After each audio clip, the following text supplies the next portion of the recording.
तो गाइस आज की इस वीडियो में हम सीखेंगे कि रिमोट मेथड को कैसे यूज़ किया जाए इन jQuery वैलिडेशन।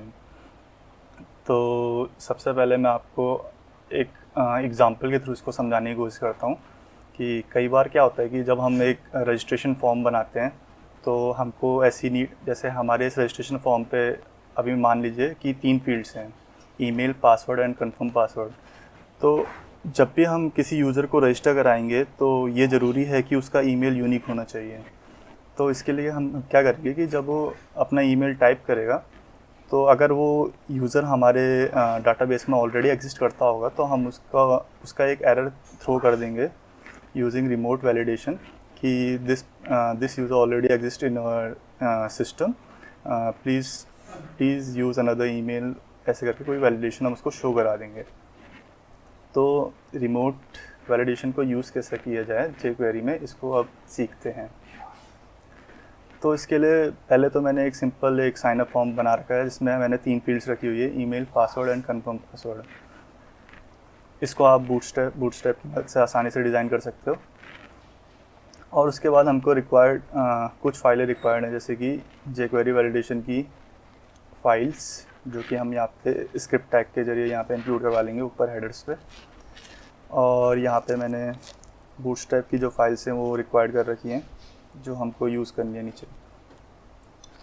उसके बाद मैंने एक general.js करके एक जावास्क्रिप्ट की फ़ाइल क्रिएट की है जिस पे मैंने अपने जो साइन अप फॉर्म है उसकी जो वैलिडेशन है वो यहाँ पे मैंने लिख रखी है।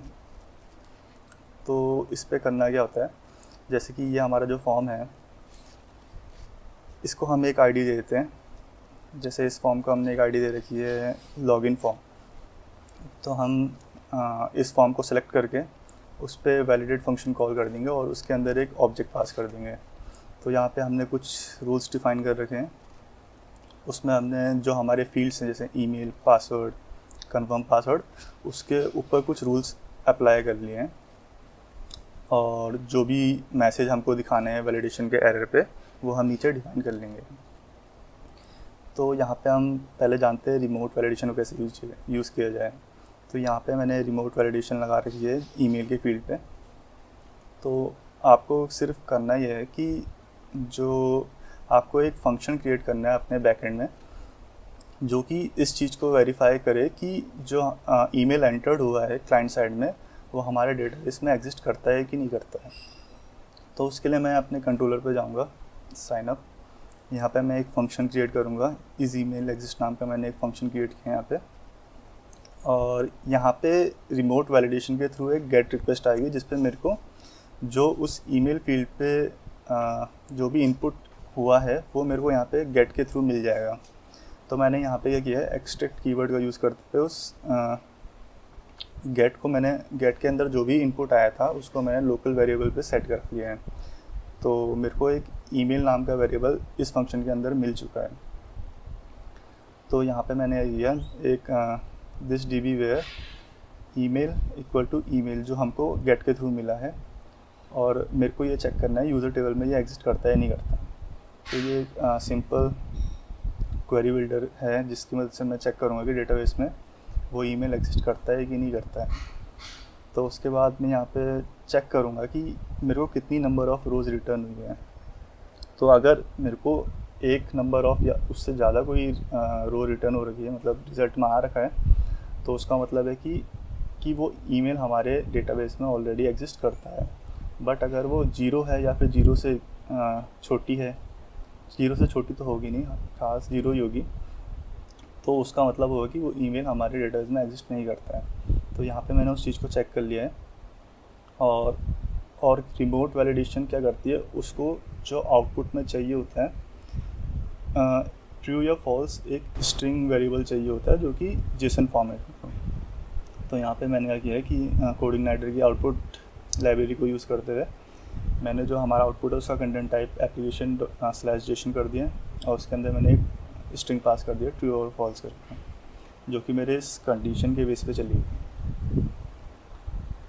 तो यहाँ पे क्या है, जब भी मैं कुछ ईमेल इनपुट करूँगा तो वो ये इस यूआरएल पे हिट मारेगी बार बार और चेक करेगी कि वो ईमेल हमारे डेटाबेस में एग्जिस्ट करता है नहीं करता।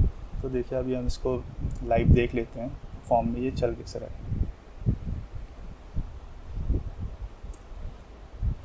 तो यहाँ पे जैसे मैं डालता हूँ santosh@gmail.com, तो ये जो ईमेल है हमारे डेटाबेस में एग्जिस्ट नहीं करता है, इसलिए हमको कोई एरर शो भी नहीं हुई और ये हमें जो इनपुट फील्ड है वो ग्रीन कलर की बॉर्डर के साथ दिख रहा है।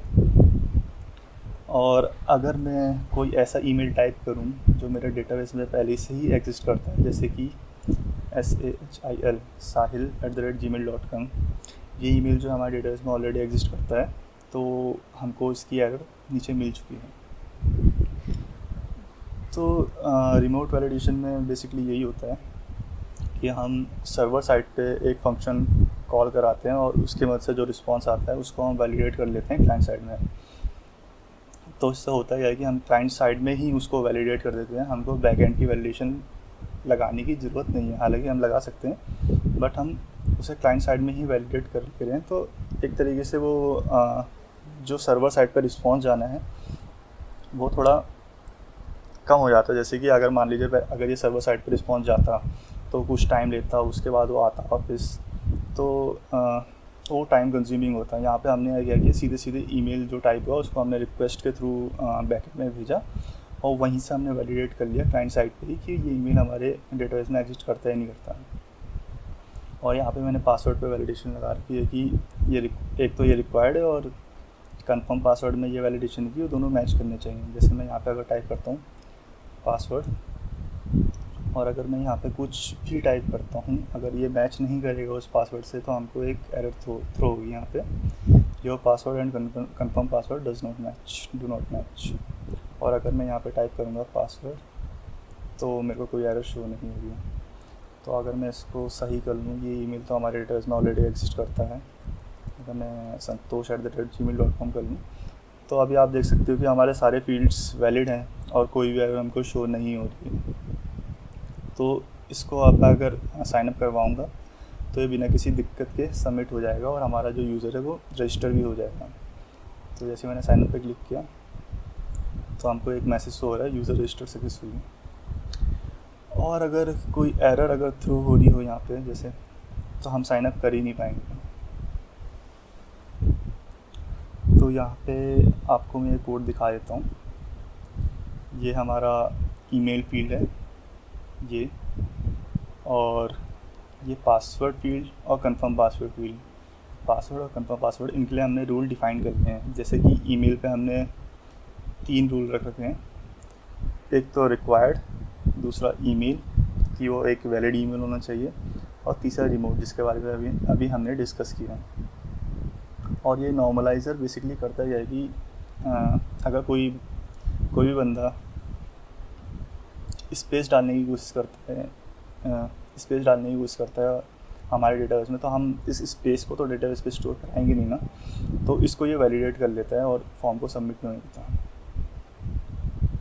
और पासवर्ड में हमारा रिक्वायर्ड की वैलिडेशन है, और कंफर्म पासवर्ड में हम चेक कर रहे हैं कि वो जो पासवर्ड एंटर्ड है हमारे कंफर्म पासवर्ड फील्ड में वो पासवर्ड से मैच कर रहा है कि नहीं कर रहा है।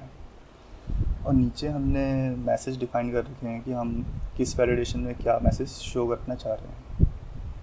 और यहाँ पे मैंने 2 प्रॉपर्टी और यूज़ कर रखी है, हाईलाइट और अनहाईलाइट।